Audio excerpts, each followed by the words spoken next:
Secular party का हो या जो भी हो, वाले सब सेकुलर है, बुरा मैं हूं।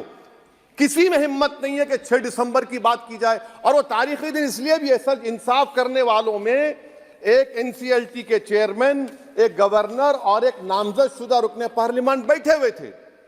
अब आप बताइए मेरे पास बचा क्या है? बचा यह है कि आर्टिकल 32 बचा है, जिसको बाबा साहब अम्बेडकर ने दिया।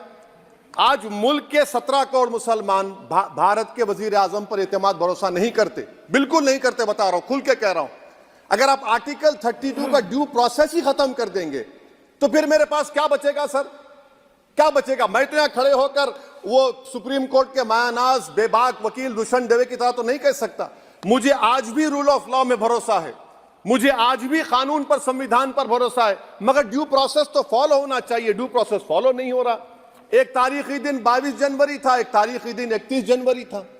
सर, रात के अंधेरे में अपील किए बगैर आप आरे लेकर रास्ता खोल देते हैं। क्या पैगाम दे रहे हैं सर? 600 साल की मेहरौली की मस्जिद को बगैर को नोटिस दिए आपने डिमोलिश कर दिया। मैं जिम्मेदारी के साथ कह रहा हूं कि भारत के प्रधानमंत्री और उनकी सरकार भारत के मुसलमानों से उनकी शनाख्त को छीनना चाहते हैं। ख्वाजा अजमेरी के आस्थाने पर चादर बिछाइए, मगर आप जो चादर मुझसे छीनना चाह रहे हैं, मेरी मस्जिद है, आप हर मस्जिद को छीनना चाहते हैं।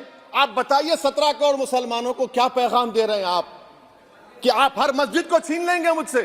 फिर मेरा वजूद किस माने रखता है? मेरा शनाख्त क्या माने रखता है?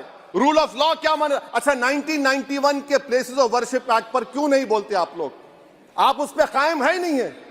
आप 500 साल की बात करते। मैं आपसे कहता हूं भाई, 500 साल पे मत जाइए, बौद्ध पे जाइए, जैनिज्म पे जाइए, शैविज्म पे जाइए, कहां रुकेंगे? अरे इस देश को आजादी मिली 47 में, संविधान मिला हमको बाबा साहब अम्बेडकर का बराबरी का।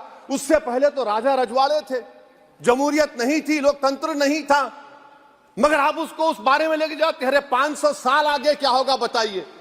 आप किसी एक सिविलाइजेशन, सर ऐसा अंग्रेजी में किसी ने कहा था, civilization can not be rewritten by hatred, history can not be corrected by demolition. आप ये नहीं कर सकते। और मैं उम्मीद करता हूं कि जब मौर्य तारीख लिखेगा, नरेंद्र मोदी इस मुल्क में तारीख लिखना चाहते हैं। क्या तारीख लिखना चाहते हैं? कि मैंने इस देश को, गांधी अंबेडकर के देश को मैंने हिंदू राष्ट्र बना दिया। मैं उम्मीद करता हूं कि हमारे भारत के हमारे हिंदू भाई देश के प्रधानमंत्री की सोच को नाकाम करेंगे। उन पर है, अब देखते हैं क्या होता है। अलीगढ़ मुस्लिम यूनिवर्सिटी, सर आप उत्तर प्रदेश से आते हैं, सर 81 में एक्ट पास हुआ। हमारा लॉ ऑफिसर कोर्ट में कहता है कि मैं पार्लियामेंट के एक्ट को नहीं मानता। कैसे नहीं मानते सर? क्या नरेंद्र मोदी ने पार्लियामेंट को नॉमिनेट किया या पार्लियामेंट ने नरेंद्र मोदी को प्रधानमंत्री बनाया? बताइए। 81 के एक्ट को नहीं मानते। सर, 2 ही तो सेंट्रल यूनिवर्सिटी है मुसलमानों के, 1,80,000 आप ही के सरकार के दौर में मुसलमान हायर एजुकेशन निकल गए। आप अलीगढ़ मुस्लिम से छीनना चाह रहे हैं। Theory of separation of powers में एग्जीक्यूटिव हमको डिक्टेट करेगा।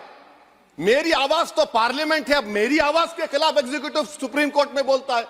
अलीगढ़ मुस्लिम यूनिवर्सिटी से इतनी नफरत क्यों है आपको? वहां पर तो हिंदू भाई भी पढ़ते हैं। सर, ये अलीगढ़ मुस्लिम यूनिवर्सिटी का मामला है सर।